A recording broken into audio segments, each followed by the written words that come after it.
मैं बड़ा। और दोनों ही देवता आपस में कहने लगे कि मैं बड़ा, वो कहते हैं मैं बड़ा। तो वाद विवाद हो गया। ब्रह्मा जी कहते हैं तुम मेरी पूजा करो, मैं बड़ा। ऐसा विवाद हुआ ब्रह्मा और विष्णु में, दोनों में युद्ध होने लगा। ब्रह्मा जी ने कहा तुम क्या करते हो, शेषैया पे शयन करते रहते हो, सब कुछ तो मैं करता हूं। और युद्ध होते होते बड़ा विलंब समय हुआ। भगवान शिव ने देखा ये तो अनर्थ हो जाएगा। तो आर्य भोलेनाथ ने इच्छा प्रकट की। तो महालन स्तंभम विभीषणाकृत विहे बभूवतन मध्यतलेश निष्कलः। स्वयं परमात्मा शिव एक स्तंभ के रूप में दोनों के बीच में प्रकट हो गए। मानो दोनों एक दूसरे को देख नहीं पावेंगे तो युद्ध बंद हो जाएगा। विशाल का स्तंभ खंबा की तरह और खंबे की तरह जब प्रकट हो गए, अब तो महाराज ब्रह्मा जी और विष्णु दोनों ने युद्ध कर बंद कर दिया। ब्रह्मा जी ने कहा देखो एक बात करते हैं। बोले क्या? ये जो स्तंभ है ना, तुम इसकी जड़ को खोज करके लाओ, इसकी गहराई कितनी है पता करके आओ। अगर तुम इसकी गहराई को नाप के आओगे, पता करके आओगे, तो मैं तुम्हें बड़ा मान लूंगा और मैं जाऊंगा इसकी ऊंचाई देखने के लिए, कितना ऊंचा है। और जो भी देख आएगा उसी को वही बड़ा माना जाएगा। तो ब्रह्मा जी हंस का रूप बना करके ऊपर देखने के लिए गए और विष्णु भगवान सूकर का रूप धारण करके और नीचे की ओर देखने गए कि भगवान का कहां तक जड़ है, कहां तक गजा है ये स्तंभ। और दोनों ही पहुंचे महाराज जा रहे हैं। हजारों वर्ष बीत गए लेकिन कोई पता नहीं कर पाया।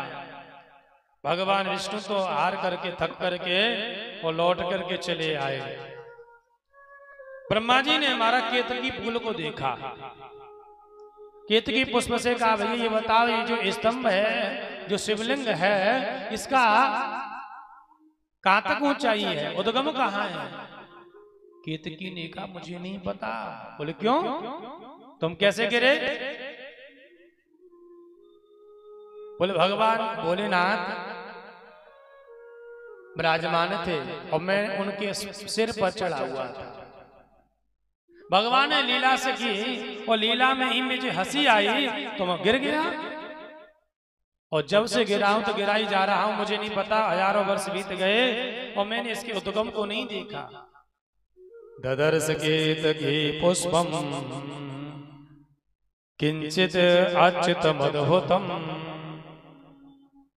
मैंने इतना परिहास देखा, उसके बाद में जब से गिरा हूं तो आज तक मैंने कभी इनके उद्गम को नहीं देख पाया। ब्रह्मा जी ने कहा तो एक काम करना। बोले क्या? हम और ब्रह्मा और विष्णु के दोनों में शर्त लगी है, जो भी देख के आएगा वही श्रेष्ठ कहा जाएगा। तो तुम विष्णु के सामने जाके कह देना कि मैंने शिव जी के ऊपर के भाग को देख लिया और मैं साक्षी हूं, तो मैं श्रेष्ठ हो जाऊंगा। केतकी ने कहा ठीक है। केतकी के पुष्प के सब ब्रह्मा जी आए। भगवान विष्णु के आए।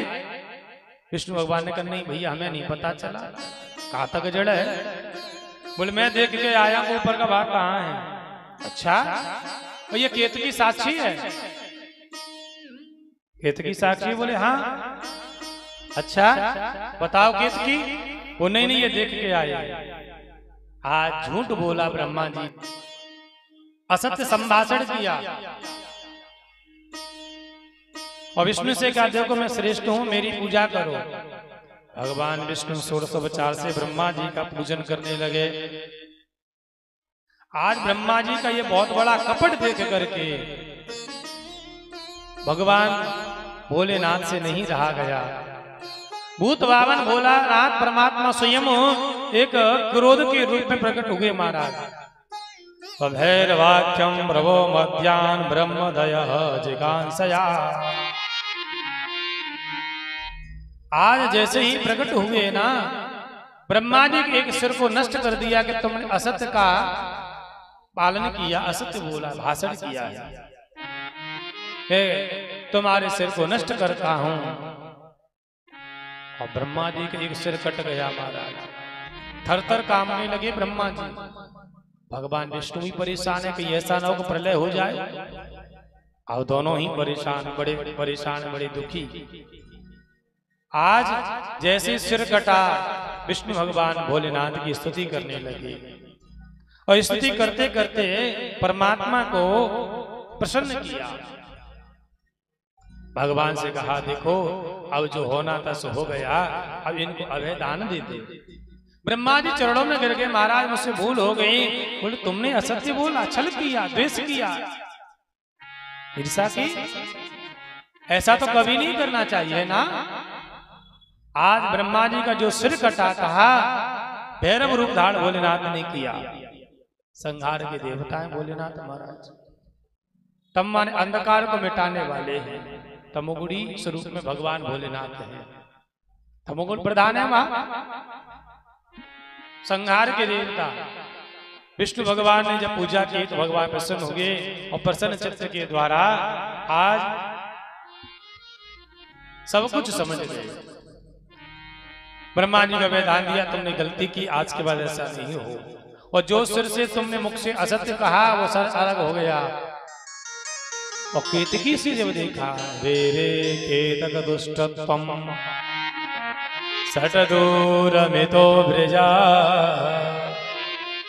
ममा पिरे माते पुष्पे मा भूत पूजास्तुतः परम।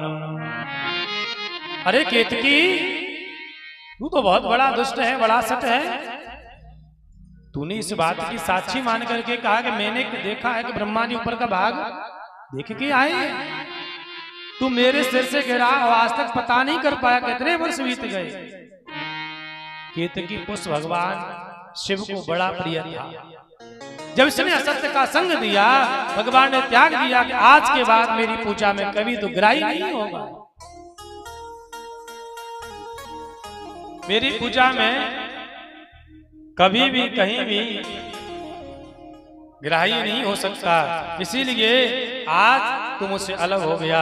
केतकी ने प्रार्थना करी, महाराज अब तो मेरा जीवन असफल रहा। तो भगवान ने कहा चल कोई बात नहीं, शिव की पूजा में नहीं लेकिन विष्णु आदि के देवताओं की पूजा में तेरा भाग होगा, तेरा स्थान रहेगा। और जब कभी मंडप की रचना होगी तो वहां भी तेरा स्थान होगा। भगवान शिव